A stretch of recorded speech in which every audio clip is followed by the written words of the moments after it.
The year is 1137. Under the heavy shadows of the Tikrit fortress, the night is restless. A child is born to Najmuddin Ayyub. They name him Yusuf, but the world will know him as Salahuddin. On the very night of his birth, his family is exiled. What seems like a curse is the beginning of a divine design. The infant is carried across the sands toward a greater destiny. He comes of age in Damascus, the Pearl of the East.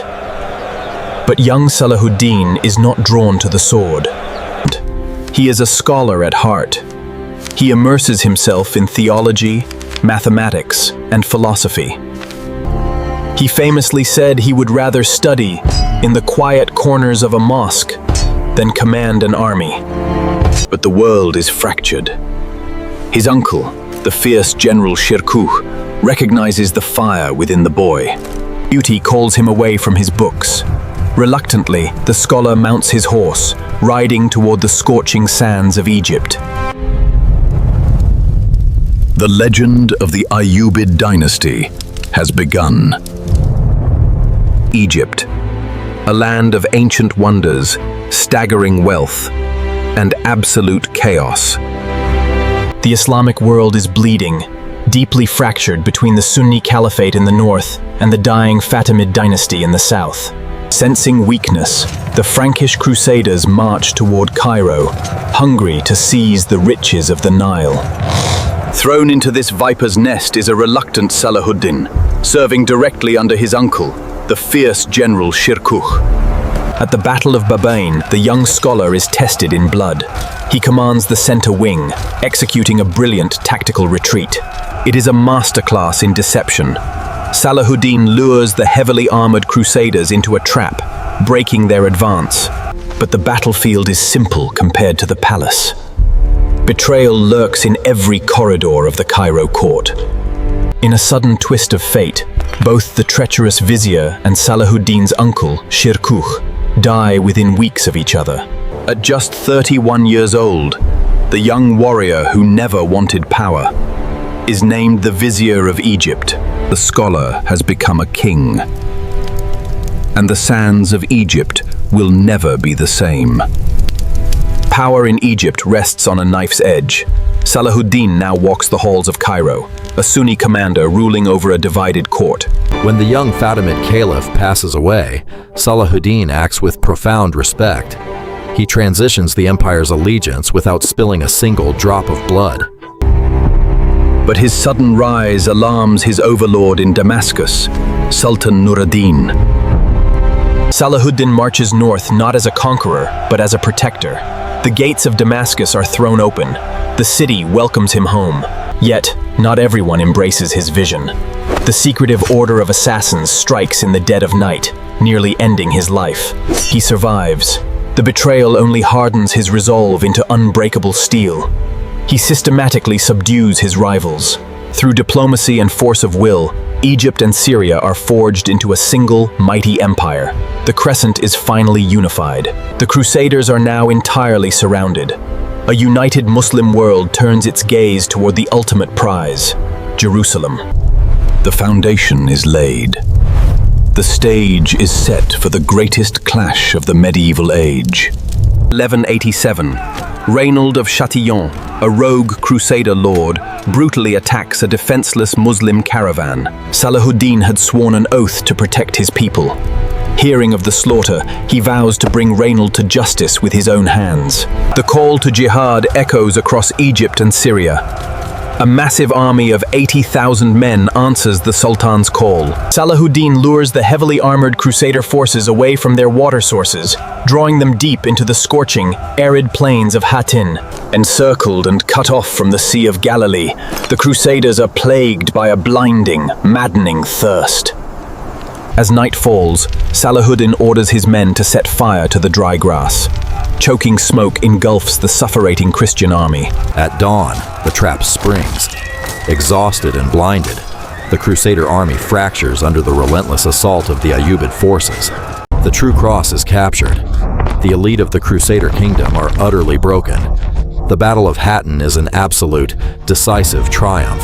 Brought before the Sultan, King Guy is shown immense mercy. But for the oathbreaker Raynald, justice is swift and final.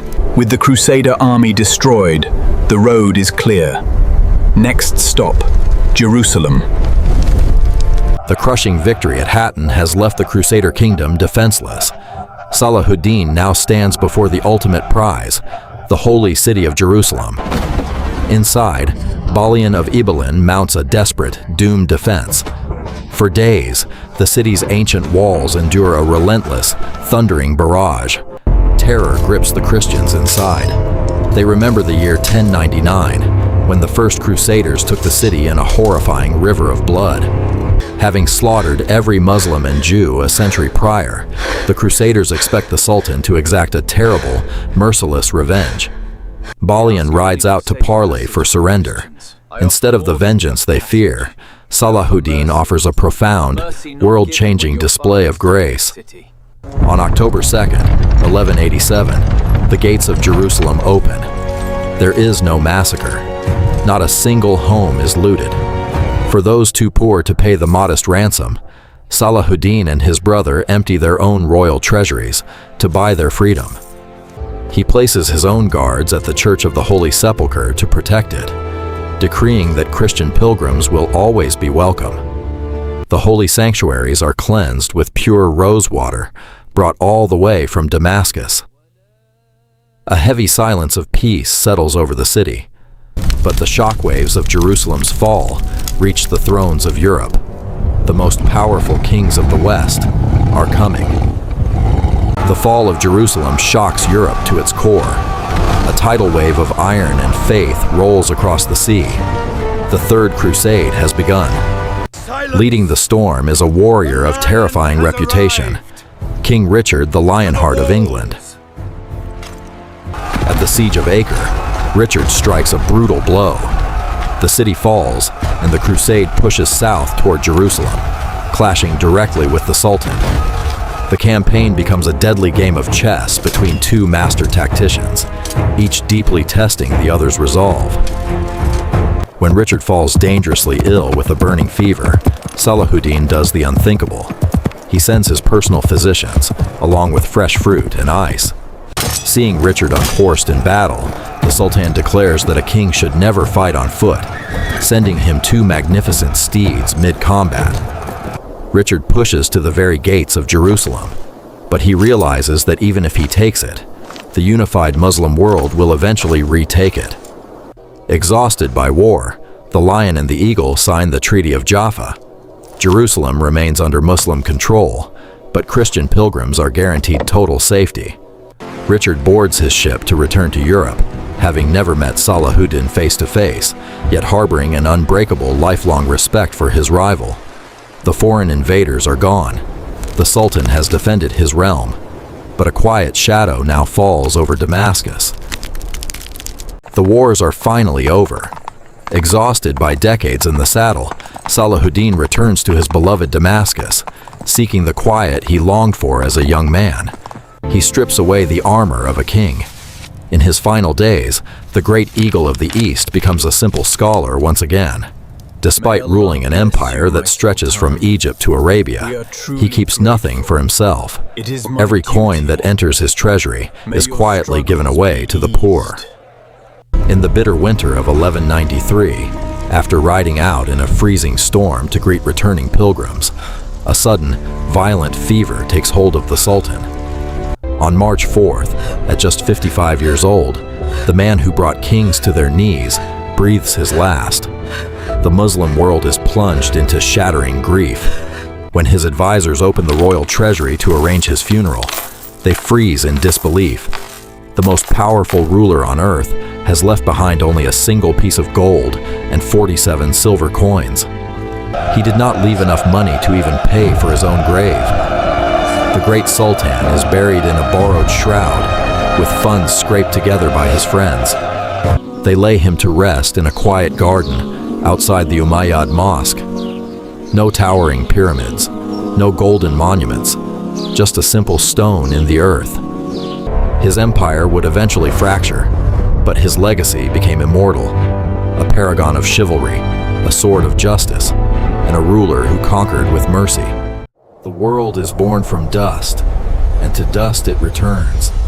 But the name Salahuddin Ayyubi will echo through eternity.